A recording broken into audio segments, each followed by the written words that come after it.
Hello, good morning, good afternoon, and good evening, and welcome to Spin That Wheel. That's an inside joke. I will tell you guys what that is in a minute. Welcome to the Reading FC podcast. Hope you guys are doing well, and welcome to another podcast today.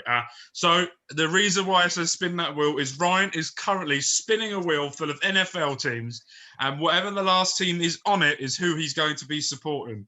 I've got my fingers crossed for the Dolphins out there. He's already got rid of quite a few teams already. We've been doing it for about 10 minutes so far. Yeah, we've been going about quite a while just watching him spin a wheel on his phone. So it's been a very good weekend for the Royals. The live one. Very excited. Oh, this is what he's been doing. If you guys are watching, you can see he's spinning. And who's he land? Have you got rid of Dolphins? Kansas City. Oh, he's got rid of the Patrick Mahomes City. KC. Could be probably who you'd want in current form, was that, isn't it? Who you want. So welcome. Let's go through. Don't forget, down below in the description is all of our links to all of our social media pages and the social media pages of everyone that comes on the podcast as well. Don't forget as well that there is the link to Josh's Twitch stream, which is down below, which is still an affiliate. So thank you for anyone that followed. He's still crying that he won't beat me. He hasn't challenged me yet because he just knows he's going to get fucking destroyed. So we're going to be talking about all things Reading today. Have a few chats. We had a nice heated debate. Quite enjoyed it, to be honest, more than anything. Down to the last 8. Down to the last 8. Right, before you go into it, I'm really excited. I don't care how this podcast goes now.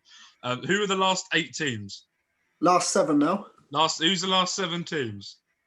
Last 6. Oh, for fuck's sake. You've got San Fran, Dolphins, Colts, Texans, Jaguars, Tampa Bay, and Eagles. I really want you to get the Eagles or Houston. Their companies are fucked at the moment. The organizations are fucked. So that could be interesting. No to Texans. Oh, see, no, Sean, no. Pause it a sec. Just pause. Hang on. We are now down to the final 2 teams for Ryan. Is either Philadelphia 49ers or the Eagles. San Francisco 49ers. Here we go.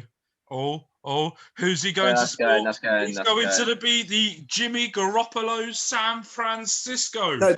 They get eliminated. Oh, he's going to be Philadelphia Eagles. Oh, it's even worse. He's got Carson Wentz's team. Oh, no.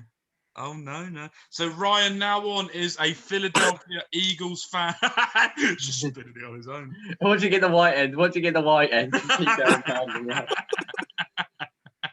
Oh, Ryan, you now have to go and follow Philadelphia Eagles on Twitter and the UK Philadelphia Eagles as well. They're good lads as well. They're quite nice to talk to. I spoke to them a few times on Twitter. Good lads. Josh, we need to do that to you as well to find out what team you're going to be supporting. But we'll do that off camera. Do it now. All 32 teams. This was meant to be a Reading podcast. Yeah, fuck it. We've now turned it into an NFL podcast. And he's got the sack for Ryan again. Right, welcome. Let's carry on. Let's get into Reading while Josh gets it. Oh, he's following them. Yeah. So let's get into it. Before we get into anything, let's do a bit of the latest news. It was talked about after we did the podcast. If you got it up, he's got it up as well. Right, you keep scrolling through. You carry on doing it while we let us know when you get to the final 5. Yeah, and then we will go on. Yeah. So Ryan and Josh, while you carry on doing that, but at the same time, listen. Reading have been linked with a signing in this window, or maybe in the summer, for Henry Lansbury. My missus is going to kill me. Have you just got rid of the Bears already? Oh, dear. So Henry Lansbury has been linked for either a January transfer or summer. Would you take him? Would he be a good player to fit in and around the squad? What do you guys think? We don't need him. We don't need him, no. We really don't need him. But what about depth? I'm thinking more depth than it is anything else. Yeah, but the amount of wages for depth. Also, I think we've already got more than capable in midfield. I'm just Lauren. thinking, Renamotor, Lawrence, Swift. John Swift. John Swift is on the ball. Ryan East. Like, we've got good youngsters coming Semedo, Look at natural CDM. Yeah, forgot about him. Natural striker. East, even in the FA Cup game against Luton, I thought Pendlebury. Mm-hmm. He was very good. And he loves the yellow card even better. Yeah, he does. No, it was just one of the. I think me, for personal reasons, I think more I would like to have him because I was very high on him when he was coming through the Arsenal ranks, and I really wanted him to push on. But that's me personally. I thought he was going to be, and it just never really turned out to be. So Aaron Long is now apparently going to Liverpool, not Reading. Bad decision. I think he's taken a step down there. To go in there. Right, let's get into the Bournemouth game. Let's not mess around. Just saying, only one of Liverpool and Reading have lost games this year. Exactly. To be fair, they probably need him a bit more then, don't they? Yeah, they do. They could just beat Spurs with no defenders. It's fine. That's how good Spurs are. So let's get into the team news. The lineup for the Reading game was Raphael, Holmes, Richards, McIntyre, Morrison, Reno, Lawrence, Swift, Ejaria, Elise, and Joe. And on the bench was Southwood, Estevez, Yiedom, Gibson, Semedo, Tetic, Onion, Aluko, and Mate. I said he's another good midfielder. Reason we don't need Lansbury. Great under 23 player. Well, we don't need a midfielder for now, do we? No. So what was your opinions, both of you? Ryan, I'll go to you first. As a fan, when you first saw that, what made you happy? And then Josh, for you, tactics-wise, how did you think when you first saw that? And the bench, how Reading would have played? Right, I said on the live with Adam. Link in description below for you to go and follow us on Instagram to get a notification when Ryan and Adam go live. Anyway, Karen. So I said to him on the podcast, I asked him, and I'll ask you the same question after I answer yours. But for me, that was the closest to our strongest 11 that we could have had.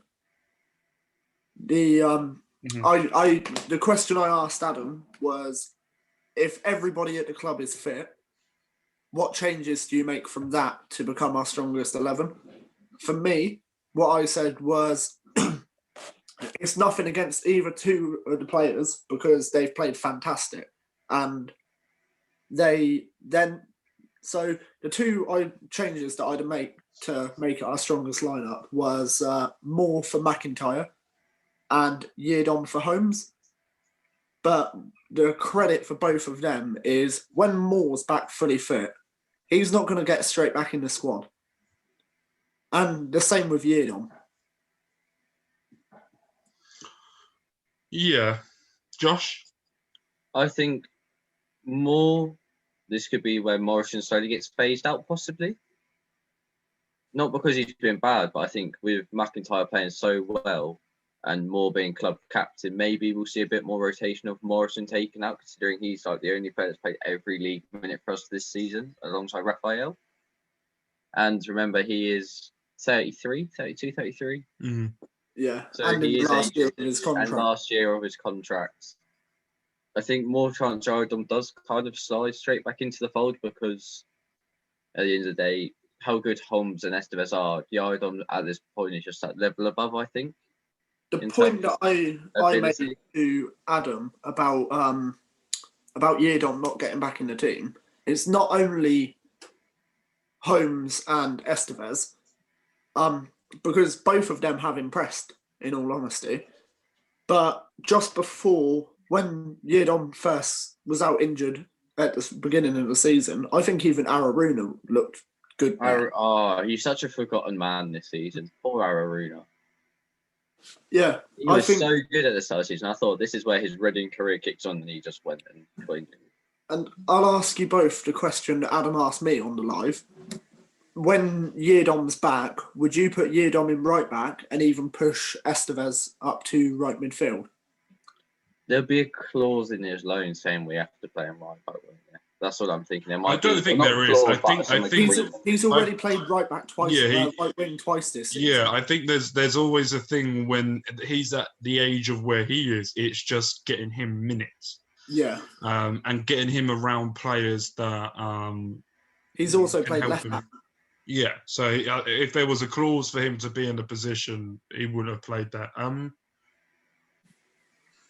Yeardom's a tricky one for me because I'm a big fan of him, but at the same time, his injuries also make me worry a lot as well. It's a bit like Zhao as well. I'm more worried than I know how good they're going to be when they step foot on a football pitch than anything else.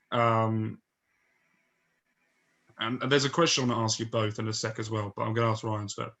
I don't think Yeardom gets straight back in. I think Tom Holmes deserved that place. He cemented that place while Yeardom's out injured. I think it has to be, Yeardom has to earn his right back into that team. I think Estevez will be, I think Yeardom as well is also technically as good as well, that if Richards needs to come out, he can slot in to it, or we've got the final few teams left on there as well. So for me, I agree with, I'm in minds with it. I think it's a good idea to slowly bring Yeardom back because when we've brought him back before, we've thrown him in, he gets injured and he comes back out for another 3 months. So yeah, I think at the moment, I feel like he needs...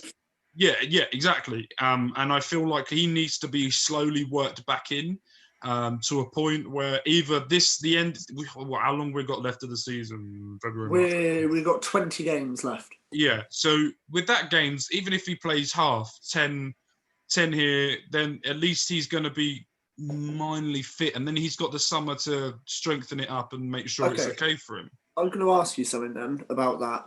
If you was Paunovic, in them 20 games left, how many times does Yeardom play all 90 minutes? 5. I was going to say 8 to 10-ish, somewhere around that. 5, because for me, I would be more worried about him reoccurring that injury that he keeps reoccurring than anything. So it would be, I think you need to treat him like we did with Obita, a game in for 60 minutes, take him out for a week. And then do that sort of, I think you have to treat him like a youngster, like what he's done with Elise.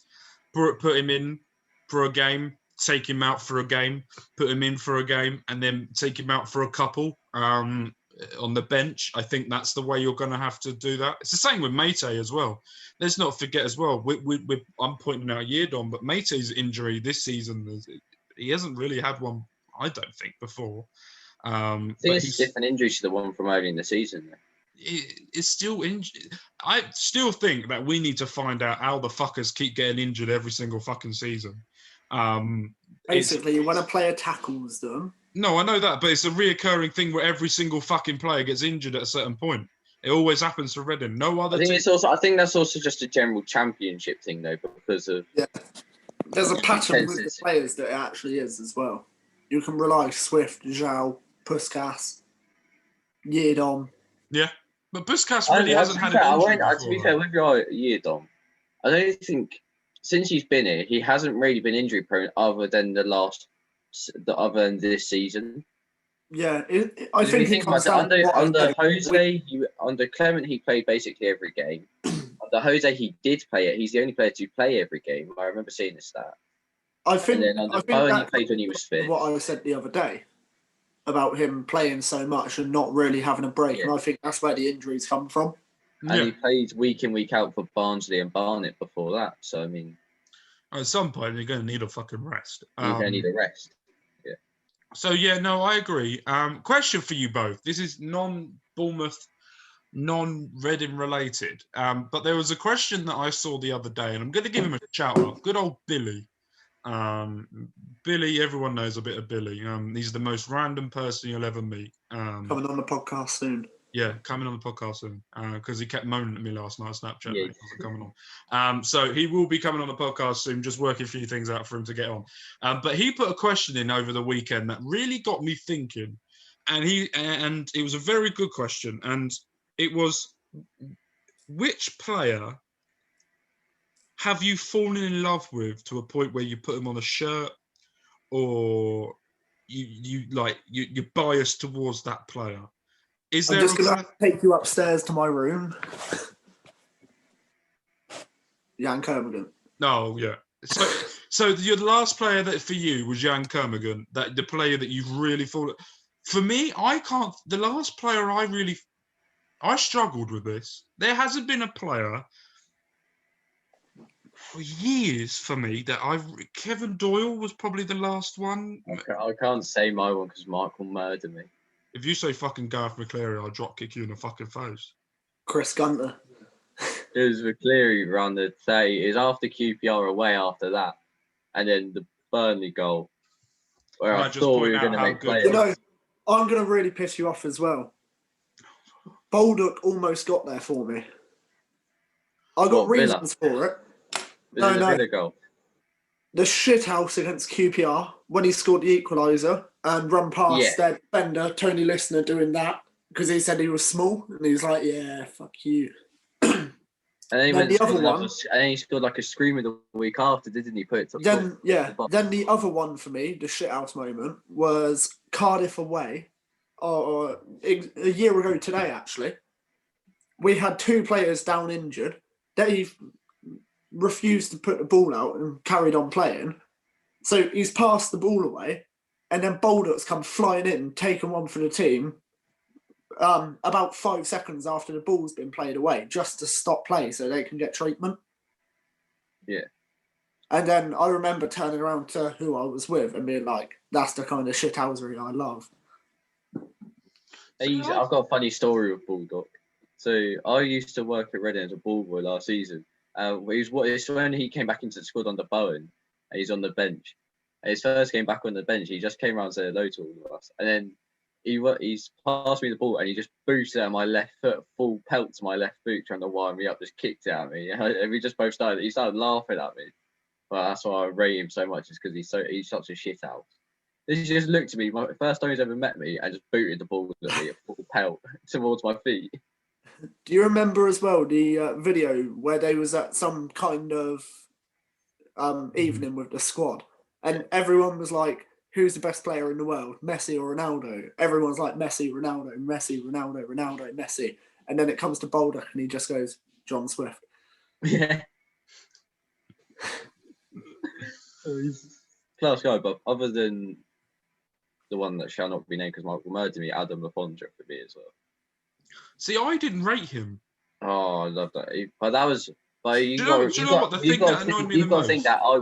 think that my first season supporting Reading was the playoff season. No, the season we won the championship. And in that season, the first few games I went to was Brighton at home on Boxing Day 4-0 win.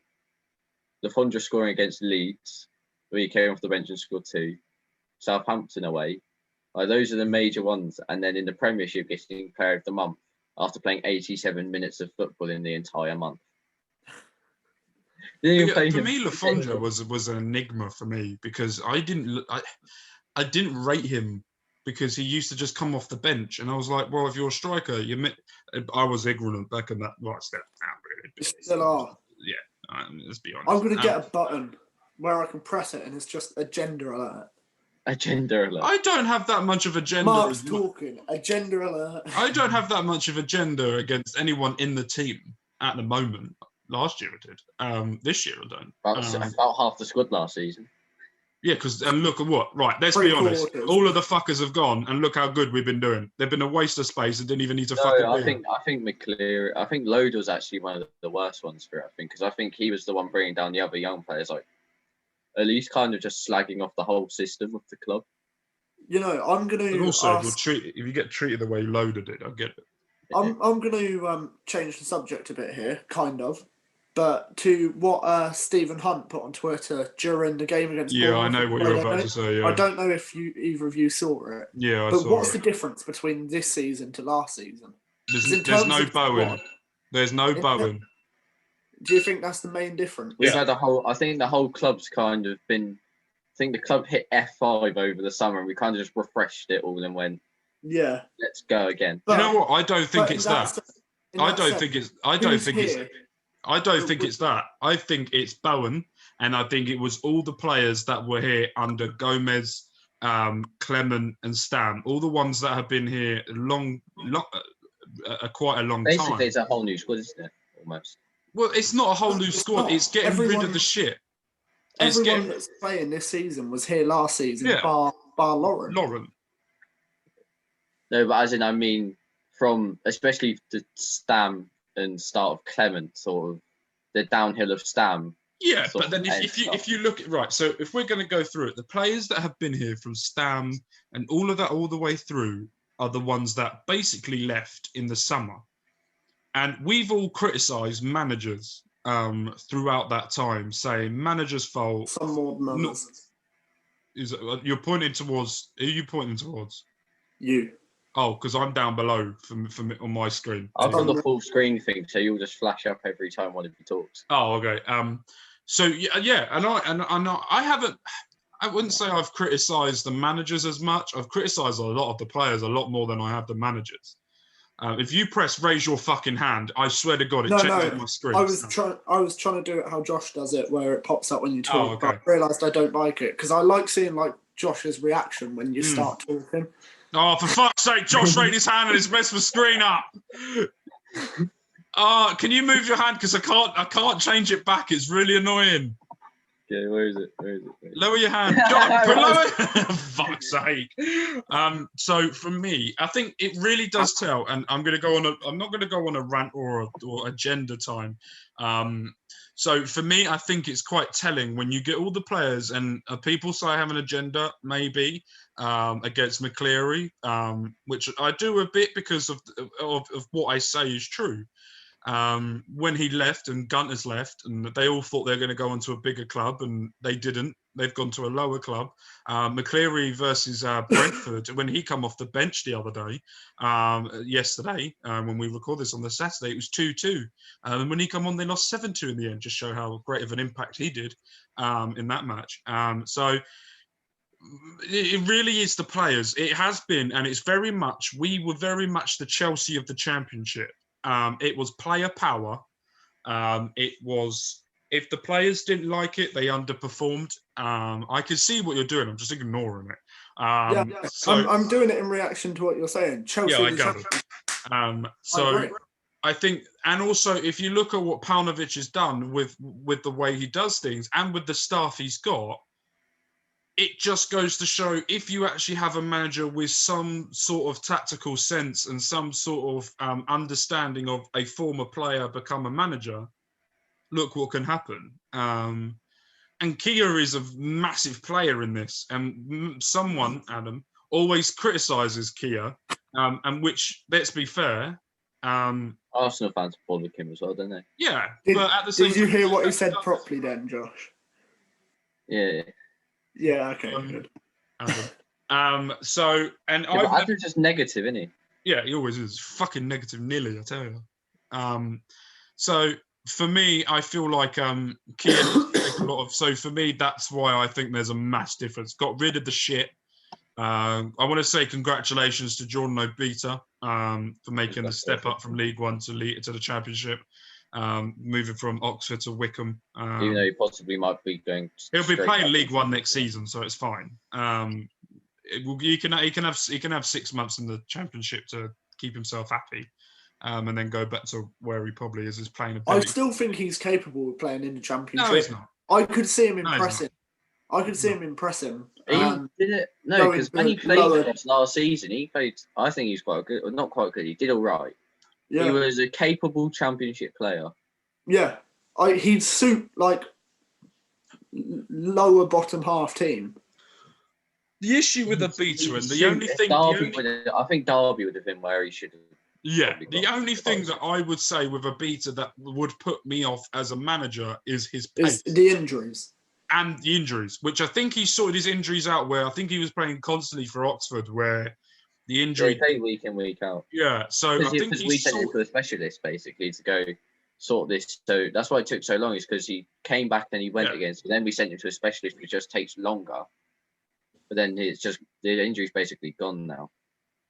Yeah, so congratulations to him. Right, let's get back into Bournemouth. Quickly, let me transition. Whilst we're doing transfer news, Eddie tweeted saying, unlikely anything will happen, however, he won't rule out a loan signing. The most likely thing to happen will be an exit for Tenai Watson on loan with the club interested.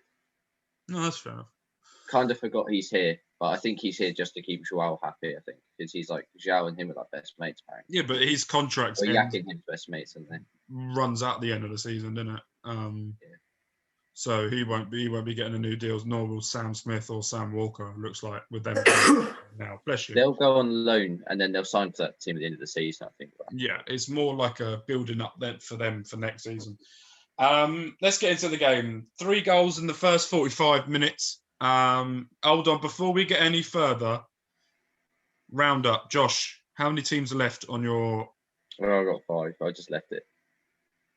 We'll do it after. That's fine. So 3 goals in the first 45 minutes. I missed the first 2 because my son was sick and I had to go and deal with that. It's just fucking annoying.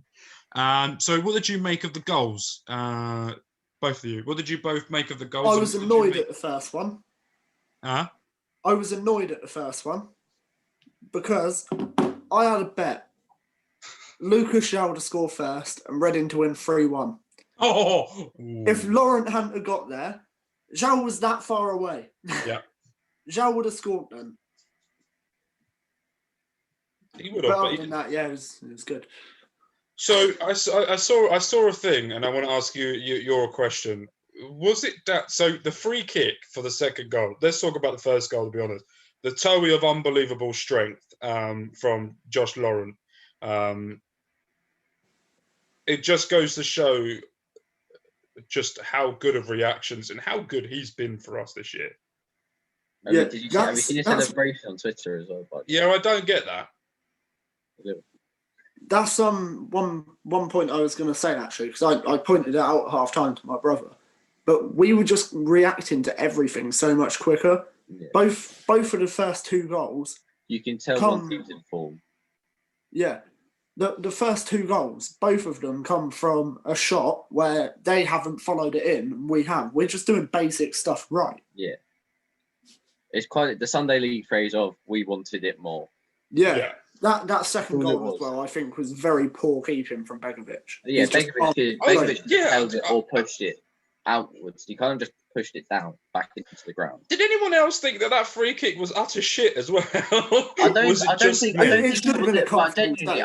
he intended to score though. I don't think he intended to score. You just work the keeper, don't you? He just wanted to. I think he just intended to try catch the keeper, or he's probably going to make Begovic make a mistake. It was that awkward one as well because it bounced relatively close to him. I watched the free kick and when I saw it back, I went, great reactions from Tom McIntyre. Well done for getting your first goal for the club, you absolute legend. It's not his second goal. Oh, yeah, because the goal against Luton. The volley against Luton, which was very nice. Good lad. And I was like, and then I went, and then I instantly, after I forgot about that, went, that was a shit free kick. You know when sometimes it's like, just make sure it gets to the danger area. Maybe that's what the whole thing was. Maybe getting that corridor in the 6-yard box where it bounces up to someone. I fully expect Paunovic has looked at it and said they're uncomfortable defending in that situation. Yeah. Well, him and Begovic looked like quite buddy after the game, didn't they? Do you remember Begovic? Do you remember the was it Barnsley where Elise had a free, or Rotherham? Elise had a free kick about 35 yards out, like down near the technical area. Yeah. Oh yeah. And then he just tried to catch the keeper off guard. Yeah. And then he said after the game, something we looked at and identified it. I could imagine that being something that we've looked at and identified that Begovic wasn't comfortable with where we've put that free kick. It's also, I think it's also an area which is too close to shoot that free kick almost, to get it up and down for a left footer's angle. Because if we're going to shoot that free kick, Swift would have taken it and gone round the wall. Yeah, so we're going to go from the sublime to the sublime. Lucas João's goal. It gets better and better every time I watch it. When I first watched it, I thought it's all right. Yeah, I did as well. I went, it's all right, not bad. And then I watched it again and I went, he's completely bamboozled everyone. The role. Have you seen the cameraman going like that? Yes, he's really gone. Oh, no, okay, maybe not. Are you on about the camera? Yeah. Yeah. But so that was excellent to see, and he just gets better and better. And then we go from what Joe does excellently to being an absolute twonk for their goal. Do you know what? I don't think he realised. I want to ask you both a question. Do you remember last season, before it was all closed? I can't remember if it was last season or the season. When did Raphael sign? Was it last season? Last season. Yeah. Start of last season. Right? So there was a game, I can't remember who it was against, I can't remember when it was, but Gunter was playing at right back and he tried to leave it through to Raphael, but Raphael wasn't ready.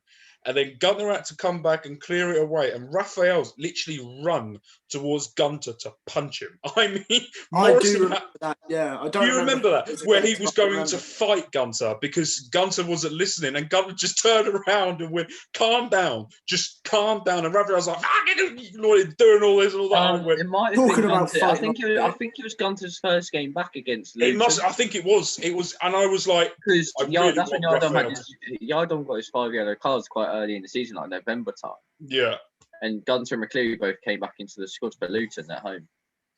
Talk about fighting on the pitch. Do you remember when Danny Williams and Paul McShane had to be separated? Yeah. Borough away, if I was right, wasn't it? Yeah. But when I saw that, I would have gone, if Raphael run after Jal, I would have gone, yeah, fair fucking play. That was dreadful. I think it's one of those where he didn't realise that he'd stepped away. You can see his face when the goal went in, he went, oh, fuck. Like that. He's like, oh, Jal. Oh. Can we talk prediction points as well? You skipped that bit, didn't you? No. Because you don't get any. Why? Because the predictions you did was 3-3. No, I literally changed it.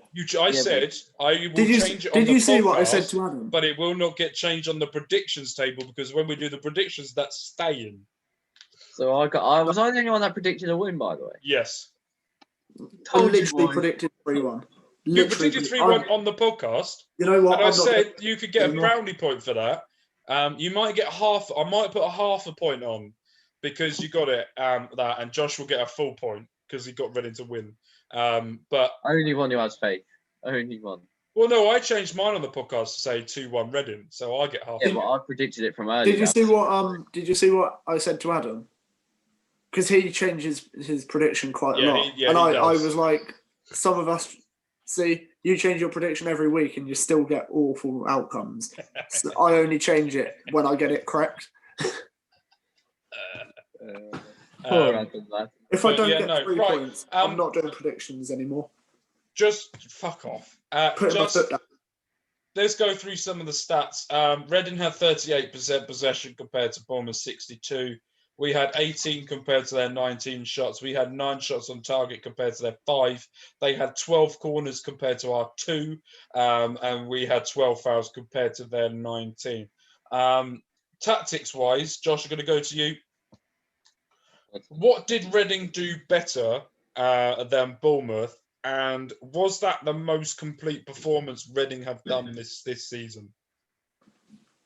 Most complete? Maybe, but I'm not sure. I think we just caught them napping at the start almost and just kind of played on their inabilities to score, react, play football. Yeah. You could tell that they didn't really want it. The only person that probably did want it came off the bench, and although his free kick was a bit and Joao fucked up, Stanislas came off the bench and you could tell he's been back from injury and gone, you know what, I'm going to pull the team out of the shit, or attempt to at least. I thought Jack Wilshere played quite well. Wilshere played well. Brooks played well when he came on as well. I thought he did all right. But Yidam's had him in his back pocket, so it was all right. Yeah. Bournemouth lined up in their 4-3-3 with Lewis Cook in the middle, with Billing and Lerner either side, who both got taken off for Wilshere, and Brooks, I think, came on the midfield, but I think they changed to a 3 at the back at half time, I think. From what I remember them saying. Yeah, Rico, the left back, came off, and then Brooks came on the wing. So that might have played effect in the second half for them sort of just going, fuck it, that if we're going to get one back, we could possibly get two. If we can get two, then blah, blah, blah, blah. You know, just like push on from there almost. But obviously it didn't work. They scored late on. And even though we were 3-1 up with 5 minutes to go, I was still shitting myself. So the amount of times I've seen Reading on Sky be 1 or 2-0 up into the late 80 minutes and we've still drawn or lost. So after the game, Paunovic said his plans on his post-match, he goes, for me tonight is my break. I'm going to make the night go very long, enjoy my beer, play my guitar, and review the game tomorrow. I'll be back again. Fucking love this, man. Ryan, to you, what did you make of the overall performance? I'm going to answer what you asked Josh as well. For me, that was the most complete performance. It was essentially a game of two halves. Fight him. I think it was essentially a game of two halves. First half, we come in. Let's be honest. I don't think anyone was expecting us to be 3-1 up after 3-0 up after 42 minutes. No, didn't expect us to score 3 goals at all. So. We just went out. We went out and we punished them. We put them to the sword.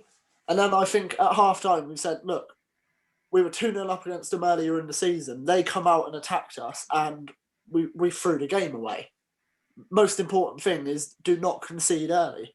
And we set up, rather than going for more, we set up to not let them score.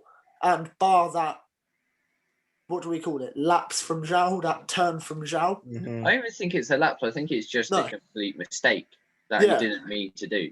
Bar that, did they look like scoring at all? Not overly. Okay, so who was all of yours man of the match? T-Mac. I was going to say T-Mac, but to be different, I'll go Lauren. But obviously, we give it to Lauren basically every week at this point. So. Yeah, he's becoming more of a regular of how many times we're giving him. It's like when it's like when Rino came in his first season, and then everyone was like, "Oh, look at you! You can actually play DM. You can actually play defensive midfield. Well done." I think the biggest compliment to Lauren is for the first 25 minutes, I didn't really notice him doing much. And that I mean that in a good way, because he's done what he's done so perfectly that it's gone under the radar. Yeah, because when you're defensive midfield, you're normally in the papers because you've not in the papers, but in the light because you've probably done something wrong. Yeah. Like, let's be fair. Okay, so that would have been Rinamota's 101st or 102nd game for Reading. Pinpoint to me one thing that he has done well in that 102 years, 2 games. 102 years, he's about as old as the club. Shut up, Josh. One specific good thing Mute yourself. In that time. But on the other hand, now go and single out one mistake. You remember the one mistake, that game against Norwich, passed it straight to Buendia. But you don't remember the things they do well. So on Twitter, we did a poll on when Adam and Ryan went live. They found 4 people, like we do every Instagram live now. And we put it on Twitter for you guys to vote. McIntyre, bottom is Jowl with 3%. Swift is second bottom with 4%. Reno is second with 20%, and McIntyre is first with 73%. It just helps that he is a top bloke, doesn't it? Like, yeah, he is. So well done, T-Mac. You are the Robbos Gobcast man of the match. Not that you can't have a trophy or anything like that. You know what? We're going to do it completely off the bat now. And I think it's a fitting time because it is the 31st of January. Player of the month.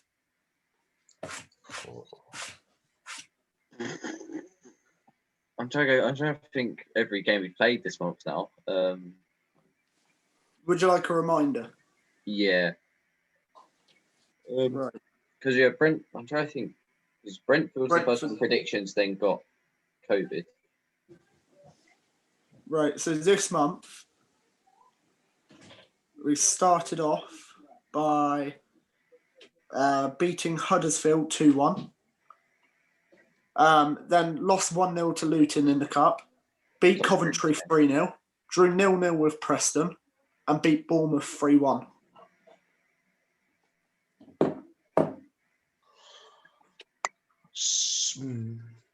I'm in like two minds, well, three minds. I've got like three players who I think deserve it. Okay. Mine's between Richards, McIntyre, and Swift. See, I was going to say Morrow. And him. It's one of those things. And Lauren and Reno and every other fucking player that started or played this season, this month so far. I can't. If I had to really put thing on it, I would go McIntyre. This month. I think it's got to be a defender. The fact we've conceded 2 goals all month. Yeah. So one of them was in the league. It was Huddersfield because we switched off at the start. Yeah. Then rectified, and Joao moving slightly to the his left. Yeah. Late in the game where he's probably knackered. See, now thinking about that, I'm agreeing with Mark McIntyre. He's played. I think he's played every minute. Every minute, even Luton. And he scored. He has. I would go McIntyre, but close second would be Lauren for me. Yeah, I agree with that. It's great. Yeah. So that's who we think. Right. That's the double team app. It is double. I'm not going any further. I was going to go somewhere with that. Player of the month. Yeah. So he's got player of the month and player of the man of the match. So well done, Team Mac. Absolute legend. So yeah. So thank you guys ever so much for joining. Round of applause. Round of applause. Come on, everyone. Round of applause. So thank you guys. Thank you both for coming on. Thank you guys ever so much for watching or listening. We will see you guys on Friday, where we'll be building up to the big game versus Stoke coming up this Saturday. So make sure you're all okay. If we are here, if you guys need us, and we will see you guys very soon. Bye. Hello, motherfuckers.